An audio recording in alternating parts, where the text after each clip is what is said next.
Doctor ortho Ayurvedic oil and capsule, अब दर्द भी घुटने टेकेगा। पीएम मोदी ने बीजेपी मुख्यालय पहुंचकर राष्ट्रीय अध्यक्ष नितिन नबीन को दी बधाई। कहा, मैं कार्यकर्ता, नितिन मेरे बॉस। नोएडा इंजीनियर मौत पर सीएम योगी ने लिया संज्ञान। सीएम के निर्देश पर गठित हुई 3 सदस्यीय एसआईटी। 5 दिनों में जांच कर सीएम को रिपोर्ट सौंपेगी एसआईटी।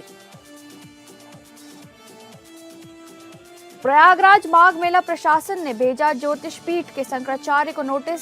खुद को शंकराचार्य बताने पर मांगी सफाई। 24 घंटे में मांगा जवाब। उन्नाव रेप दोषी कुलदीप सेंगर की जमानत सीबीआई ने दी सुप्रीम कोर्ट में चुनौती। दिल्ली हाई कोर्ट से मिली जमानत के खिलाफ दाखिल सीबीआई की अर्जी।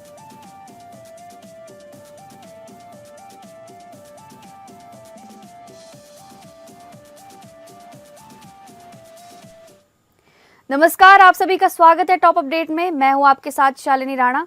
शुरुआत करेंगे टॉप अपडेट की। 27 वर्षीय सॉफ्टवेयर इंजीनियर युवराज मेहता की मौत को गंभीरता से लेते हुए मामले की जांच के लिए 3 सदस्यीय एसआईटी गठित की गई है।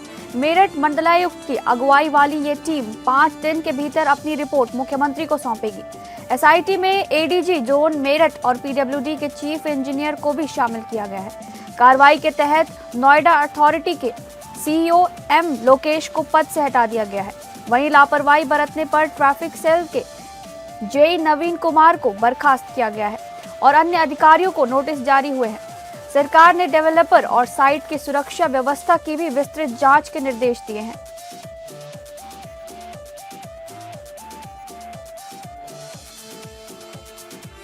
आजमगढ़ के अतरौलिया विधानसभा क्षेत्र में ओम प्रकाश राजभर ने बड़ा सियासी संदेश दिया है।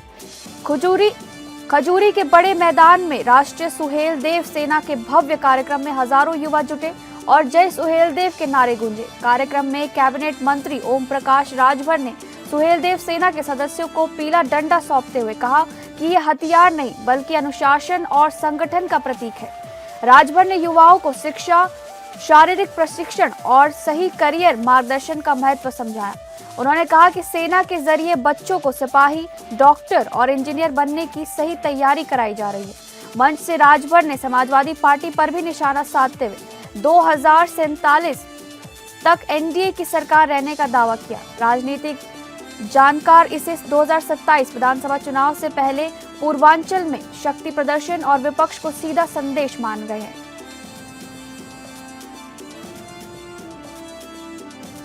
अगली खबर अंबेडकर नगर से है, जहां एक शिक्षिका की निर्मम हत्या से इलाके में हड़कंप मच गया। अकबरपुर कोतवाली क्षेत्र के गांधी आश्रम परिसर में शिक्षिका का शव संदिग्ध हालत में बरामद हुआ है। प्राथमिक जांच में सामने आया है कि धारदार हथियार से शिक्षिका का गला काटकर हत्या की गई है। घटना की सूचना मिलते ही मौके पर भारी पुलिस बल तैनात किया गया है। पुलिस मृतका के पति को पूछताछ के लिए थाने ले गई है। फॉरेंसिक टीम मौके पर पहुंचकर साक्ष्य जुटाने में लगी हुई है। बताया जा रहा है कि मृतका एक निजी विद्यालय में शिक्षिका के पद पर कार्यरत थी। पुलिस हर पहलू से जांच कर रही है।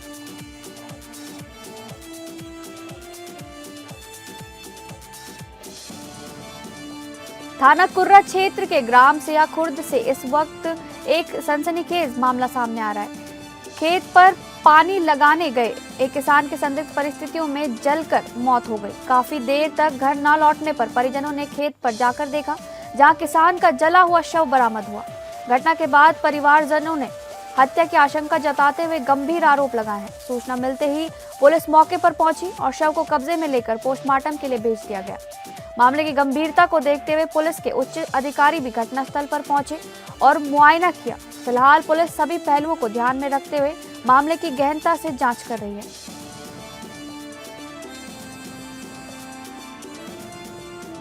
कबरई थाना क्षेत्र के उटिया मौजा स्थित लटी पहाड़िया से एक दर्दनाक हादसे की खबर सामने आ रही है। अनियंत्रित होकर एक डंपर सैकड़ों फीट गहरी पत्थर की खदान में जा गिरा।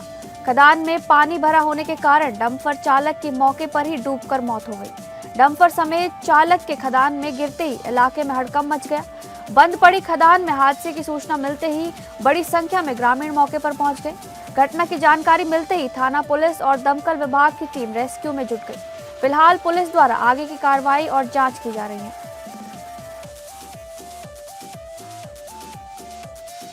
एटा जिले के शहर कोतवाली क्षेत्र में शिकोहाबाद रोड स्थित नगला प्रेमी में दिल दहला देने वाली वारदात। एक ही परिवार के 3 लोगों की मौके पर हत्या कर दी गई, जबकि गंभीर रूप से घायल चौथी महिला ने मेडिकल कॉलेज में तड़प कर दम तोड़ दिया। दिन दहाड़े एक ही परिवार के 4 लोगों की हत्या से पूरे इलाके में सनसनी फैल गई। फिलहाल हत्या के कारणों का पता नहीं चल सका है। घटना स्थल पर फॉरेंसिक टीम और डॉग स्क्वाड साक्ष्य जुटाने में लगी हुई है। सूचना पर additional SP Shweta Pandey, SSP crime Yogendra Singh, CO city, CO सदर और सीओ जलेसर समेत भारी पुलिस बल मौके पर मौजूद है। एडीजी अनुपमा कुलश्रेष्ठ ने भी घटनास्थल का दौरा कर जल्द खुलासे का भरोसा दिलाया है। मैनपुरी जनपद की दन्नाहाट थाना क्षेत्र के ग्राम टिकुरिया निवासी 20 वर्षीय अनुराग प्रताप सिंह पुत्र राम रतन लोधी का गांव से 500 मीटर दूरी पर आम के पेड़ पर फांसी के फंदे पर शव लटकता मिला।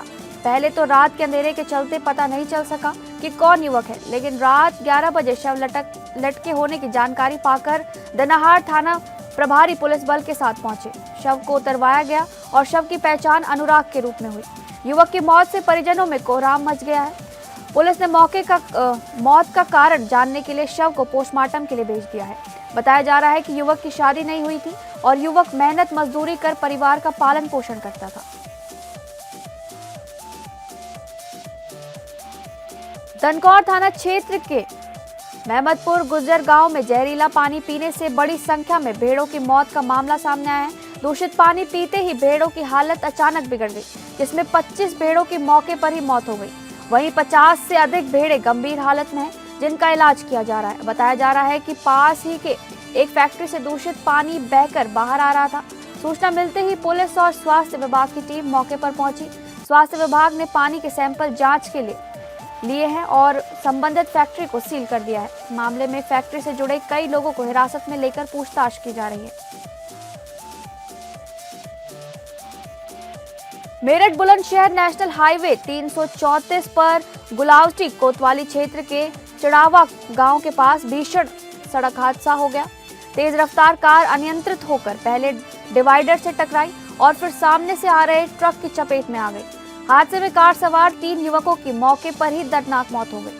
मृतक युवक मेरठ के रहने वाले बताए जा रहे हैं, जिनके परिजनों को घटना की सूचना दे दी गई है। सूचना मिलते ही पुलिस मौके पर पहुंची और तीनों शवों को कब्जे में लेकर पोस्टमार्टम के लिए भेजा गया।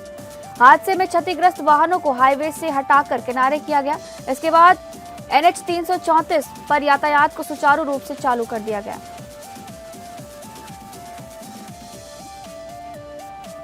पीलीभीत के देवरिया थाना क्षेत्र के गांव मुड़िया भगवंतपुर में उस वक्त हड़कंप मच गया जब ग्राम प्रधान के पति ने पुलिस दरोगा पर हमला कर दिया। विवाद की सूचना पर हल्का दरोगा अखिलेश चौहान मौके पर पहुंचे थे। इसी दौरान कहासुनी बढ़ गई और ग्राम प्रधान पति विमल मिश्रा ने दरोगा के साथ मारपीट कर दी। हमले में दरोगा गंभीर रूप से घायल हो गए, जिन्हें तत्काल सामुदायिक स्वास्थ्य केंद्र में भर्ती कराया गया। घटना के बाद गांव में तनाव की स्थिति बन गई। एहतियातन कई थानों की पुलिस फोर्स मौके पर तैनात कर दी गई है। पुलिस पूरे मामले की जांच में जुटी हुई है।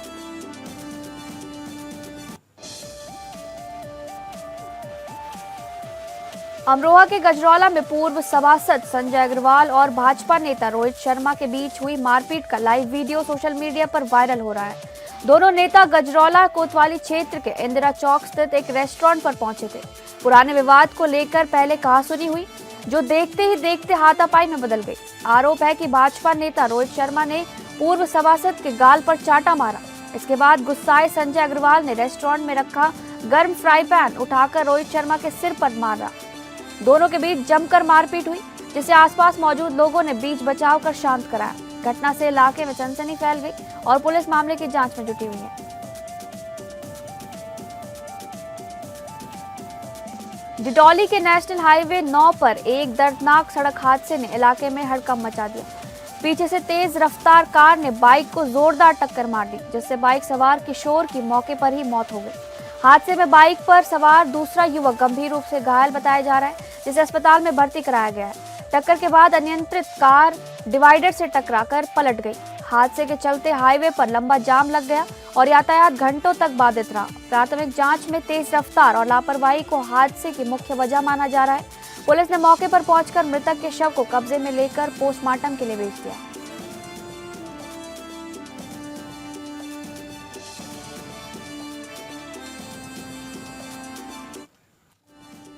अमरोहा जनपद में आदमखोर तेंदुए का आतंक थमने का नाम नहीं ले रहा है। नौगावा सादात थाना क्षेत्र के अलीपुर कला, बीबड़ा कला और मंडी धनौरा थाना क्षेत्र के फौलादपुर गांव में तेंदुए की दहशत ने लोगों में खौफ पैदा कर दिया है। गांव अलीपुर कला में बीते गुरुवार को 48 वर्षीय किसान कैलाश को तेंदुए ने अपना निवाला बना लिया था। इस दर्दनाक घटना के बाद से ग्रामीणों में डर का माहौल है। कड़ाके की सर्दी के बावजूद ग्रामीण लाठियां लेकर रात भर जागकर पहरा दे रहे हैं। गांव को चारों दिशाओं से घेरकर गांव के लोग टीमें बनाकर पहरा दे रहे हैं और मोबाइल फोन के जरिए आपस में संपर्क बनाया जा रहा है ताकि तेंदुए की हल्की सी आहट पर पूरे गांव को सतर्क किया जा सके। किसानी के काम के लिए लोग एकजुट होकर काम पर जा रहे हैं।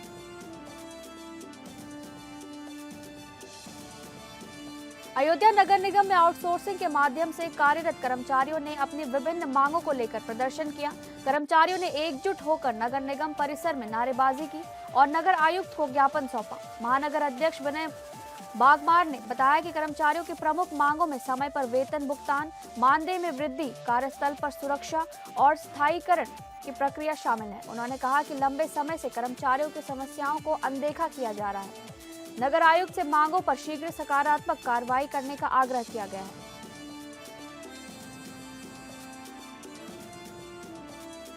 हाईकोर्ट के चीफ जस्टिस द्वारा मल्टी लेवल पार्किंग के निरीक्षण और न्याय पथ के लोकार्पण के बाद राम पथ को अतिक्रमण से मुक्त कराने की कार्रवाई शुरू कर दी गई है। सीओ सिटी श्रेयस त्रिपाठी के नेतृत्व में पुलिस प्रशासन ने विशेष अभियान चलाकर राम पथ को खाली कराया। इस अभियान में अधिवक्ताओं ने भी सहयोग करते हुए स्वेच्छा से अपने वाहन हटाए। बताया जा रहा है कि राम पथ के लगभग 700 मीटर हिस्से में लंबे समय से वकीलों और वादकारियों की मोटरसाइकिलें और कारें खड़ी होती थी। इससे यहां अक्सर जाम की स्थिति बनी रहती थी और आम लोगों, श्रद्धालुओं तथा मरीजों को काफी दिक्कतों का सामना करना पड़ता था। लाजपत नगर स्थित स्टिंग हंगरी हुक्का बार के बाहर अराजक तत्वों के जमावड़े को लेकर विवाद सामने आया है। पड़ोस में रहने वाले दो भाई प्रियांशु और हिमांशु ने हुक्का बार के संचालन का विरोध किया था। आरोप है कि विरोध करने पर हुक्का बार संचालकों और उनके साथियों ने दोनों भाइयों के साथ बेरहमी से मारपीट की। इस घटना में एक युवक का हाथ टूट गया जबकि दूसरे को गंभीर चोटें आई हैं। मारपीट का वीडियो भी सामने आया है जिससे घटना की गंभीरता और बढ़ गई है। पीड़ितों की शिकायत पर थाना चौक पुलिस ने मामला दर्ज कर जांच शुरू कर दी है। स्थानीय लोगों का कहना है कि हुक्का बार के कारण इलाके में लगातार परेशानी और तनाव का माहौल बना हुआ है।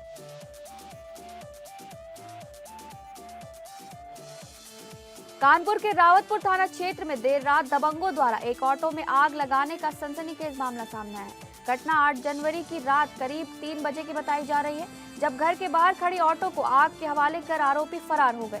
पूरी वारदात सीसीटीवी कैमरे में कैद हुई है जिसका फुटेज अब सामने आया है। पीड़ित परिवार का आरोप है कि घटना के कई दिन बीत जाने के बावजूद पुलिस न तो आरोपियों को पकड़ पाई है और न ही मुकदमा दर्ज किया गया है। मामले को लेकर पीड़ित ने अपनी आपबीती बताते हुए वीडियो वायरल किया है। इस पूरे प्रकरण में पुलिस की कार्यप्रणाली पर सवाल खड़े कर दिए हैं। अब देखना होगा कि रावतपुर थाना पुलिस इस मामले में कब और क्या कार्रवाई करती है।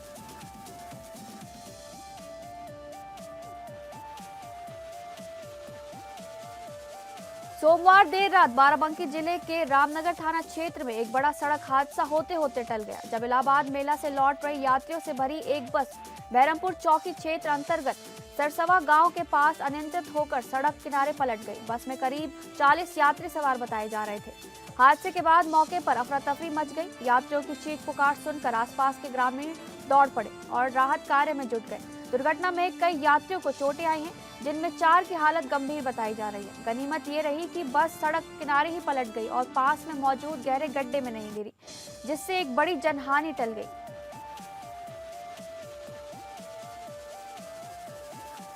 लोहाघाट बस स्टेशन से महज 10 कदम की दूरी पर एक बड़ा हादसा होते होते टल गया। लोहाघाट डिपो की काशीपुर जा रही सवारी से भरी रोडवेज बस अचानक ब्रेक फेल होने के बेकाबू हो गई। ऐसे नाजुक हालत में चालक नंदन सिंह फर्त्याल ने अद्भुत सूझबूझ और साहस का परिचय देते हुए बस को नियंत्रित कर लिया, जिससे दर्जनों यात्रियों की जान बच सकी। प्रत्यक्षदर्शियों के अनुसार यदि चालक एक पल भी चूक जाता तो बस स्टेशन क्षेत्र से भारी जान माल का नुकसान तय था। घटना ने एक बार फिर लोहाघाट डिपो की खटारी और जर्जर बसों की पोल खोल दी है, जिनसे रोजाना यात्रियों की जान के साथ खिलवाड़ किया जा रहा है। सबसे गंभीर सवाल ये है कि बार बार तकनीकी खामियों के बावजूद रोडवेज प्रबंधन की चुप्पी आखिर क्यों बनी हुई है?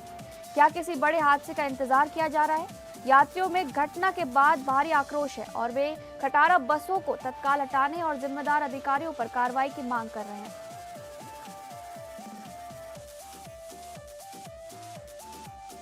अमरोहा के गांव बिजौरा में मंगलवार को बूढ़े बाबू के मेले में हजारों की संख्या में श्रद्धालु पहुंचे और उन्होंने बूढ़े बाबू के तालाब में हाथ पैर धोकर अपनी मनोकामनाएं पूरी की। ये मेला हर वर्ष जनवरी माह में लगता है। इसमें कई हजारों की संख्या में श्रद्धालु आसपास के क्षेत्र के गांव व शहरों से आते हैं। ये मेला आसपास के क्षेत्र में गांव के लिए मशहूर माना जाता है। इस मेले में बूढ़े बाबू के तालाब में हिंदू व मुस्लिम सभी धर्म के लोग अपने हाथ पैर धोकर अपनी मनोकामनाएं मांगते हैं। जानकारी के मुताबिक बूढ़े बाबू के तालाब में हाथ मुंह धोने से किसी तरह का कोई चर्म रोग नहीं होता। अगर होता भी है तो इसमें हाथ मुंह धोने से सब ठीक हो जाता है। ऐसी लोगों की आस्थाएं हैं। मेले में पुलिस व्यवस्था भी पूरी तरह से अलर्ट रही। मीना बाजार में महिला पुलिस कर्मियों को तैनात किया गया ताकि महिलाओं की सुरक्षा को लेकर कोई भी किसी भी तरह का सवाल खड़ा न हो।